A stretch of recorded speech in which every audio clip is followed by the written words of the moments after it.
Zimbabwe's main opposition leader, Nelson Chamisa, has announced his departure from the Citizens Coalition for Change. Nelson Chamisa has left the opposition party. Zimbabwe's main opposition leader, Nelson Chamisa, has ditched.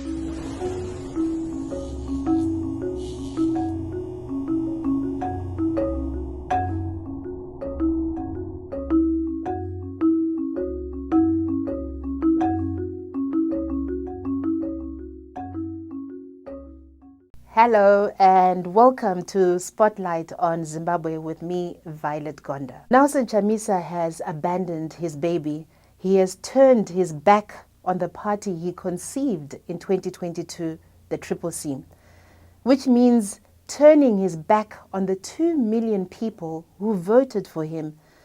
Some of his critics say he has turned his back on the memory of those who gave up their lives for the CCC, those who were beaten, intimidated and imprisoned. The reason for Chamisa's decision is that ZANU-PF has for the second time in as many elections used a pliant parliamentary speaker, biased courts and a self-proclaimed CCC Secretary General to remove the party's genuine representatives from parliament and councils. But in exiting the CCC, Chamisa has left the MPs and councillors with no direction. Some have now also resigned from Parliament and the CCC, proclaiming allegiance to Chamisa, the same leader who led them into the last election without the political savvy to protect the positions they won in the polls. What others have labelled a dereliction of duty, he has defended as a necessity to save the opposition. But with these resignations and the latest by-election results, ZANU-PF now has a super majority, and some predict it will change the constitution as it chooses.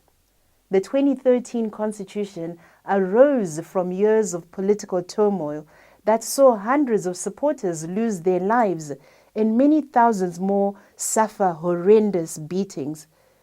The opposition old guard, the likes of Tendai BT and Walsh Mngube, who were allegedly sidelined by Chamisa in the CCC, are reported to now hold positions in the orphaned CCC. The millions of Zimbabweans who voted for democratic change in August 2013 now have no voice in parliament, no party to support, and no leadership from the leaders they had trusted to fight to improve their lives. And this is happening at a time when the country is ruled by a ZANU-PF elite who some believe is worse than the Robert Mugabe regime. It is brutal, corrupt, and has no regard for the welfare of the people of Zimbabwe. And to use Chamisa's own words from his 13-page farewell letter, this latest move by ZANU-PF was, to our utmost surprise, but not unexpected. Apart from the flash and spectacle of the pre-election rallies, Chamisa's CCC had no formal structures, constitution, nor leadership hierarchy. He claimed the lack of a party structure was to avoid state capture, labeling his approach strategic ambiguity.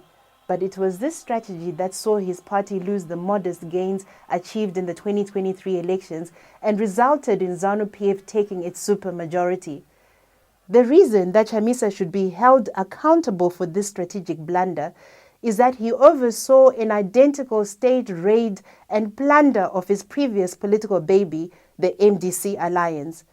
ZANU-PF has used exactly the same tactics to undermine the main opposition party as it did following the 2018 polls. And Chamisa has been as predictable as a ruling party trying to retain all the power while being unable to repel ZANU-PF's machinations to politically eliminate the CCC. In his farewell statement, he urges his followers to rally behind fresh politics, new politics, and genuine, fresh and credible leaders who want to serve and not to be served, and tells them they will be kept posted on the next step.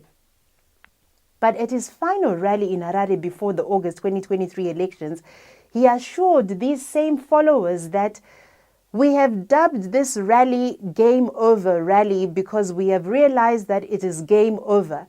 I can tell you that I have seen from across the country, we have won this election and we are going to win with a big and wide margin.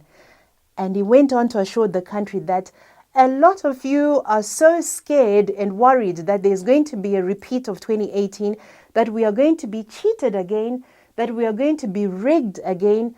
I want to tell you the good news that God has remembered Zimbabwe. Apparently, this was not the case.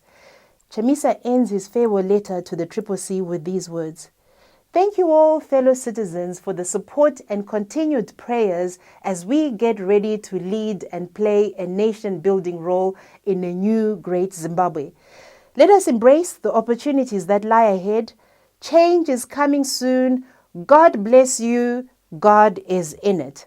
In 4 months, Chamisa has gone from claiming God will help to deliver a favorable election result for his party to claiming God is going to bring change through this new, unnamed, unformed entity.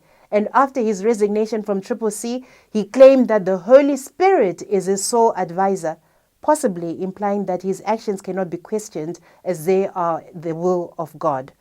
So, how many chances would Chamisa be given to learn from his past mistakes? There is no doubt that Zimbabwe needs better leaders, but does it also need better opposition leaders?